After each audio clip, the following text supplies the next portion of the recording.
One day, Miffy and her friends were playing with a ball.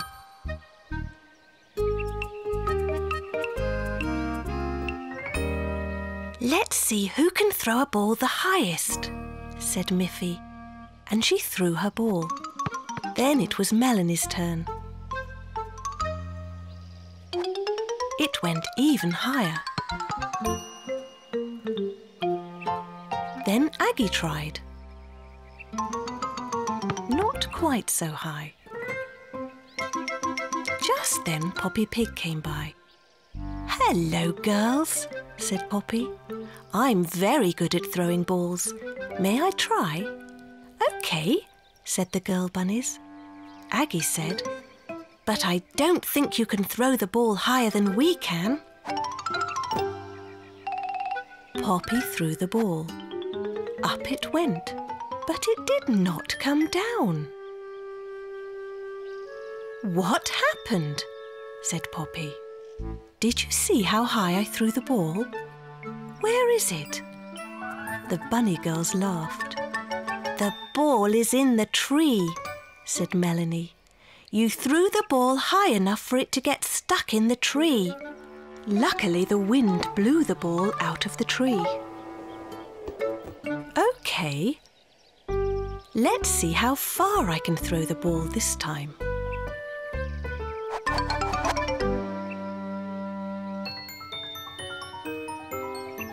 The ball sailed away and splashed into the pond.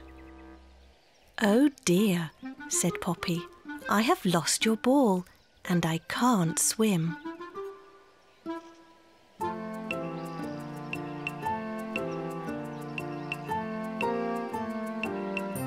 But just then, Miffy's father came along. "Don't worry," he said. "I will get your ball out of the pond and then we can have a game to see who can kick the ball the furthest." Father Bunny got in a boat and rowed out to the middle of the pond and took the ball out of the water.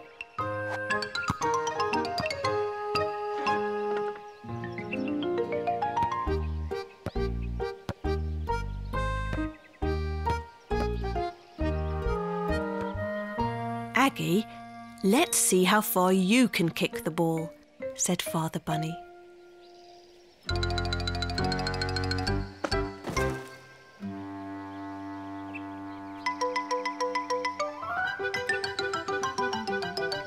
Then Melanie tried.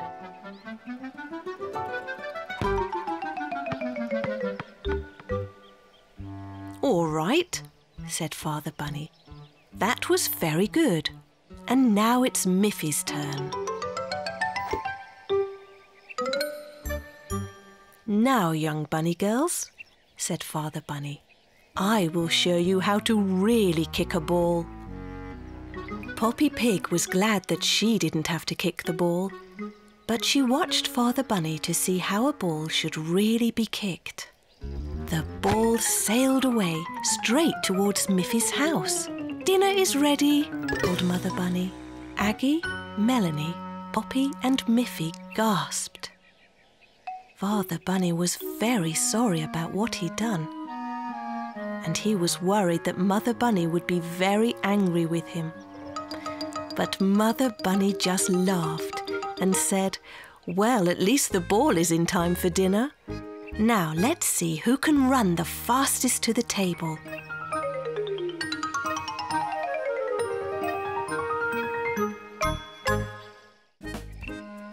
It was a beautiful day.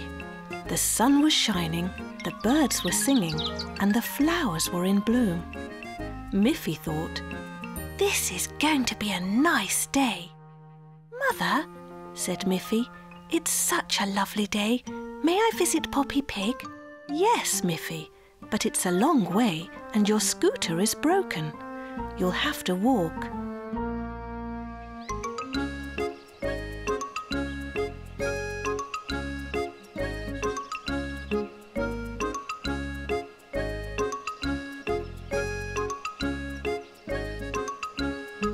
It was a long walk, and Miffy was happy when she reached Poppy's house at last.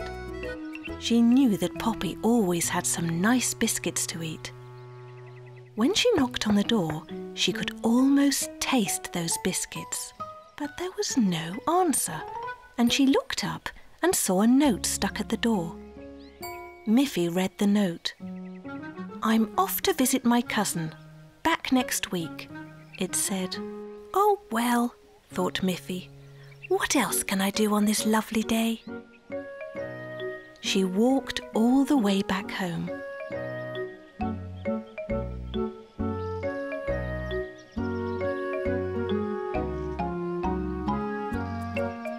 "I think I'll call Melanie," she said. Miffy went to the telephone and dialed Melanie's number. Melanie's mother answered the phone. "Can Melanie come out and play with me?" asked Miffy. "Oh, I'm sorry, Miffy dear," said Melanie's mother. "Melanie is in bed with a cold and cannot go outside to play today." "I know," thought Miffy. "I'll get my ball and go and play with Snuffy." So Miffy went to her cupboard and took out her big brightly coloured ball. "Snuffy loves to chase this ball," said Miffy. She ran as fast as she could to where Snuffy lived. "We will have great fun," she thought. But when she got there, Snuffy was lying beside her empty food dish, fast asleep. Miffy could see that Snuffy had just had her dinner. Miffy bounced her ball up and down, but Snuffy only opened one eye, just a little bit, and then closed it again, and stayed fast asleep. So poor Miffy had to go home again, still with no one to play with on such a beautiful day. "I'll just have to play by myself," she thought, "but I can still have fun. I'll go and fly my kite." She took out her beautiful kite with the long ribbons. She held onto the string and ran across the meadow. She ran and ran, but the kite just bounced along the ground. There was no wind at all, and the kite could not fly up into the air. Miffy stopped running. "This started off as such a nice day," she thought, "but everything went wrong. I think I'll just go home." At home, Miffy took one of her favourite books from her shelf. "Here is something that never goes wrong," she said. "A good book." Miffy smiled as she read the funny story. "What fun!" she thought. It wasn't such a bad day after all. Every time Miffy passed Poppy Pig's house, she admired the beautiful apple tree in Poppy's front garden. In the autumn, the leaves were golden in colour. In the winter, there were no leaves at all. In the spring, lovely white blossoms covered the entire tree. And in the summer, the tree was full of little green apples.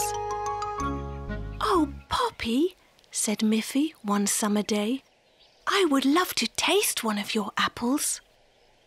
"Not yet, Miffy dear," said Poppy. "The apples are still too small, green and hard. You must wait a while." The next time Miffy walked by Poppy Pig's house, she saw that the apples were larger and were changing their colour, half green and half red. "Now may I please taste one of your apples, Poppy?" asked Miffy. "Not yet, Miffy," said Poppy. "The apples must be all bright red before they are ready to eat." As Miffy was very excited, it was difficult for her to wait for things. She was so eager to taste one of those apples. Very soon, all the apples were very big and bright red. But birds like red apples too. Poppy thought, "It's time to pick those apples before the birds eat them." That very day, Miffy walked home from school very quickly, hoping that at last Poppy's apples would be ready to eat. She was so excited, thinking about how good they would taste, and could hardly wait to get to Poppy's house. And there it was. But look! There were no more apples in the tree. All those wonderful apples were gone. Miffy ran to Poppy's door and knocked. But Poppy was not home. Who could have taken Poppy's apples? Miffy wondered. She looked into Poppy's kitchen window. There were no apples on the table. Just then Poppy arrived. "Oh, Poppy," shouted Miffy, "someone has taken all the apples from your tree. Now I won't be able to taste even one of them." Poppy said, "Oh, I was away buying some fresh milk. Wouldn't you like to come in and have a glass of milk with me?" "Oh, yes, Poppy," said Miffy. "But what about your apples?" "Well, maybe I will have a surprise for you, Miffy dear." And they went inside Poppy's house. As soon as they entered the door, Miffy smelt something very, very good. Something fresh out of the oven. "Wouldn't you like to have a big slice of apple pie to go with your milk?" And then Poppy opened her oven and brought out a huge pie full of delicious apples. She put the apple pie on the table. It looked wonderful and it smelt delicious. Miffy was very surprised and very happy. At last, she had a taste of those wonderful big red apples.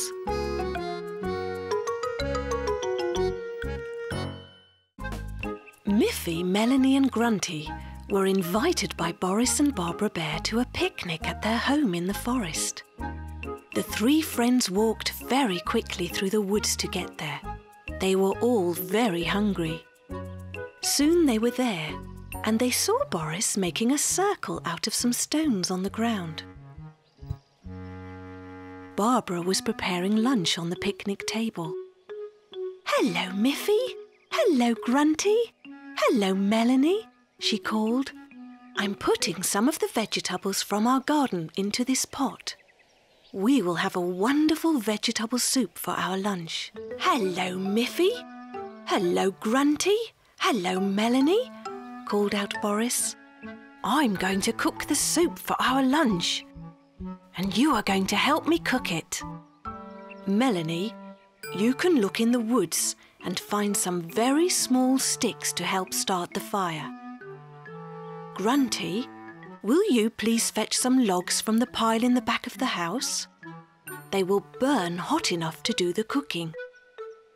Then Barbara said, "And Miffy, will you please help me slice the carrots and cabbage for the soup?"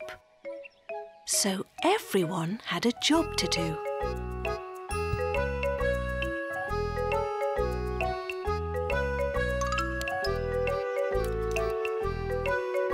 It was fun, and they all got hungrier and hungrier. But when everything was ready, they noticed there was still one very important thing missing. "We have forgotten to bring water to boil the vegetables in," said Barbara. So Barbara and Miffy went to get water from the house.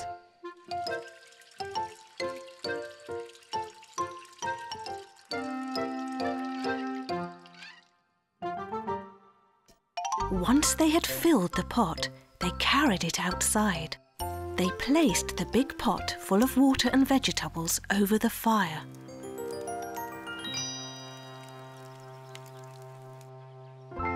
Before long, a delicious smell rose from the cooking pot. And as the soup began to boil, They all noticed an exciting bubbling sound. "That bubbling is just like music!" shouted Miffy. "Yes," said Barbara, excited. "But it needs some rhythm." And she began to tap the cooking pot with a wooden spoon. It made a ringing bell-like sound. Then Melanie stamped her feet in the same rhythm. And Grunty picked up 2 sticks and began to click them together. "I'll get my banjo," said Boris, and he ran to the house. When he came back out, strumming his banjo, Miffy also started to dance. And everyone followed her around the soup.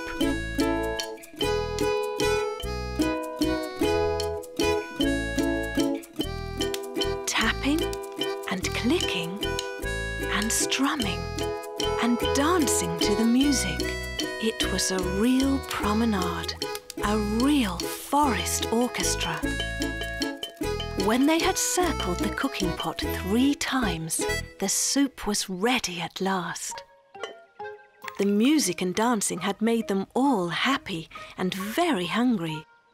So when Barbara finally passed around their bowls and spoons, they all ate the delicious music soup with extra joy. It never tasted so good.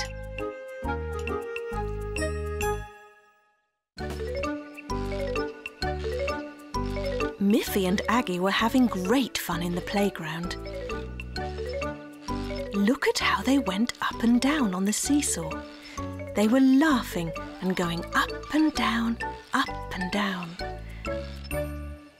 Just then, Snuffy came running into the playground as well.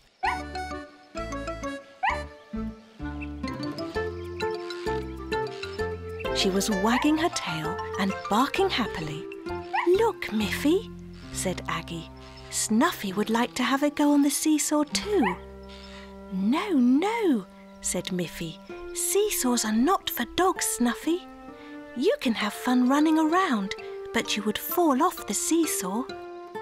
Miffy and Aggie had finished their game on the seesaw, so they walked over to the merry-go-round.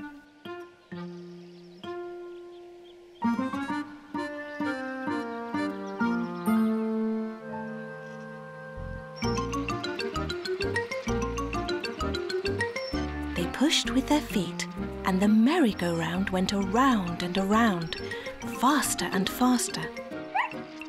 Snuffy ran around it, around and around, wagging her tail and barking eagerly. "Look, Miffy," said Aggie as they spun around and around. "Snuffy wants to be on the merry-go-round too." "No, no," said Miffy. "The merry-go-round is a lot of fun for us, but you would surely fall off and hurt yourself if you got on it." "The merry-go-round is not for dogs, but you can run around it if you like." Soon the merry-go-round slowed down. Miffy and Aggie were a little dizzy. Snuffy still wanted to play, and she was almost able to climb to the top of the slide. But she wasn't able to hold on to the ladder, and she fell on the ground, making a little yelp. "Oh dear," said Miffy. "Are you hurt, Snuffy? The slide is not really for dogs, you know. You must be more careful in this playground." "Let's rest a little," said Aggie. So they decided to sit on a bench for a while to eat some of the biscuits that their mothers had packed for them in little paper bags. "Here, Snuffy," said Miffy. "You can have a biscuit too. Biscuits are good, even for little dogs." Miffy and Aggie laughed. They didn't want Snuffy to be sad just because she couldn't join in. "So now, please wait quietly, Snuffy dear, while Aggie and I go to play on the slide." Then Miffy climbed up to the top of the slide and slid down, laughing happily.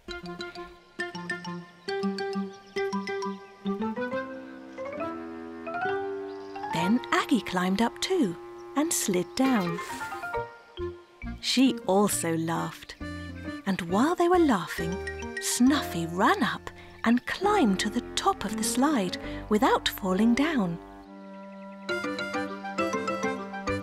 "No, no, Snuffy," called out Miffy. "You must be careful, Snuffy. Slides are not for dogs." But then Snuffy did an amazing thing. She sat down and slid right down the slide and landed softly on a pile of sand at the bottom. "You did it!" cried Aggie. "You did it!" cried Miffy. "You are such a smart little dog, Snuffy."